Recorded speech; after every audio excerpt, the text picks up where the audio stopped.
Өлкөдө пенсия саясатын өркүндөтүү, пенсионерлерге татыктуу кам көрүү, Кыргыз Республикасынын Конституциясынын 44-чү беренесин ишке ашыруу максатында Кыргыз Республикасынын социалдык фонду бир катар реформаларды ишке ашырды. Бул реформанын алкагында төмөнкү нормалар ишке кирди. Пенсиянын базалык бөлүгү толук өлчөмдө чектелет. Мурда стажы толук эмес пенсиялардын орточо базалык бөлүгү 891 сом болсо, ал эми жогорулагандан кийин 3170 сомду түзөт. Баккан адамынан айрылган балдардан 18 жашка чейин окуусу жөнүндө документтер талап кылынбайт. Баккан адамынан айрылгандыгы боюнча пенсия алуу укугу 16 жаштан 18 жашка чейин жогорулады. Үчүнчү топтогу майыптар үчүн пенсиянын камсыздандыруу бөлүгү 100% төлөнөт. Мурда 50% гана төлөнүп келген. Баккан адамынан айрылгандыгы боюнча пенсиялардын курамында пенсионердин кошумча төлөмдөрү сакталат. Баатыр энелерге 1000 сом өлчөмүндө кошумча каражат сакталат. Райондук коэффициентти эске алуу менен белгиленген кошумча төлөмдөр сакталат.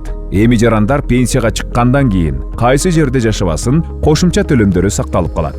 Курагы боюнча пенсия чектөө жол жобосу жөнөкөйлөтүлөт. 1996 жылга чейинки айлыгы тууралуу маалымат талап кылынбайт. Убагында талап кылынбаган пенсиялардын алуу мөөнөтү узартылат. Мурда 3 жыл болсо, азыр 5 жылга узарды.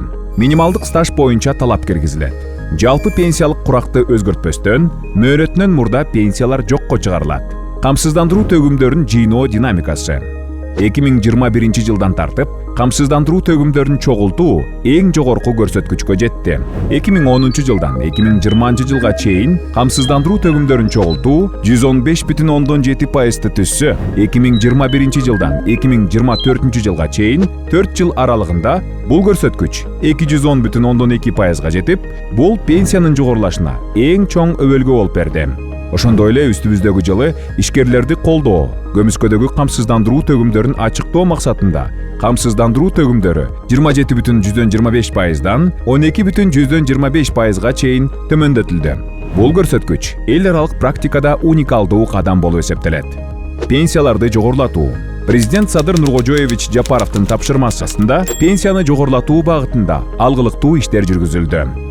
2017 жылдан 2020 жылга чейин пенсиянын орточо көлөмү 5894 сом болуп, өсүү темпи 4 жылда 108,9%-га жетсе, акыркы 4 жыл аралыгында эле пенсиянын орточо өлчөмү 10,547 сомго жетип, өсүү темпи 178,9%-га жогорулаган.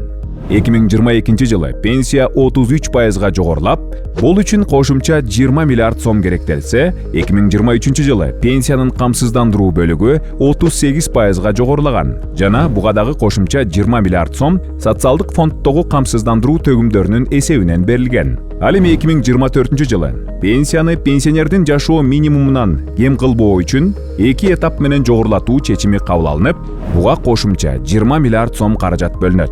Ошондо жалпысынан 3 жыл аралыгында пенсияны жогорулатууга кошумча 60 миллиард сом сарпталат. Биринчи этап. 2024 жылдын 1-июлунан пенсиялардын базалык бөлүгү толук 3170 сом өлчөмүнө чейин жеткирилет. Экинчи этап. Пенсиянын камсыздандыруу бөлүктөрүн 18%-га, бирок 1000 сомдон кем эмес жогорулатуу. Буга кошумча пенсиянын базалык бөлүгү индексацияланат. Жыйынтыгында 2024 жылдын октябрь айынан тарта өлкөдө 6900 сомдон кем пенсиялар болбойт. 2024 жылдын 3 айы үчүн 3 миллиард 927 миллион сом кошумча каражат керектелет. Бул каражаттын 3 миллиард 140 миллион сому пенсиялык фонддон, 787 миллион сому республикалык бюджеттен каржыланат. Республикалык бюджеттен бөлүнө турган 787 миллион сом бюджеттен оптималдаштырылган каражаттын эсебинен каржыланат. Пенсиянын өлчөмү боюнча пенсионерлердин санынын градациясы. 2021 жылга чейин пенсионердин жашоо минимумунан төмөн пенсия алган пенсионерлердин саны 348,700 адамды түзүп, бул жалпы пенсионерлердин 49%-ын түзсө, 2023 жылга карата бул көрсөткүч 306,300 адамга же 40%-га чейин кыскарган. 2024 жылдын октябрь айынан тартып, бул көрсөткүч жокко чыгарылат. Пенсионерлердин саны. Учурда өлкө аймагында жалпысынан 787,500 адамга пенсия чектелип, бул үчүн 2024 жылга карата пенсия төлөө үчүн 88 миллиард 144 миллион 300 миң сом акча каражаты каралган.